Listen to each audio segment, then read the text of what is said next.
درې جملې زده کوو، 2 جملې درته زه وایم او یوه جمله تاسو خپله په کمنټ کې ولیکئ. دوستانو مهمو ټکو ته پکې اشاره سوې ده، کوشش وکړئ چې ویډیو مکمل وګورئ او زده کړئ. کله چې موږ دلته په آلمان کې چاته وایو یو کس وي او موږ پیژنو یا زموږ څخه وړکی وي، نو موږ ورته وایو ته چیرته اوسېږې. دا جمله په آلماني ژبه داسې وایي wo wohnst du.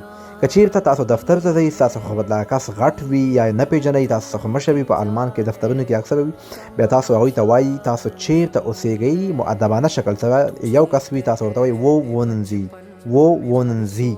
احتراما د هغوی بیا خوشحالېږي په داسې خبرو سره. او په آلماني ژبه څنګه وایو زه منشن کې اوسېږم، زه منشن کې اوسېږم. تاسو خپله په کمنټ کې ولیکئ چې ستاسو هم زده شي.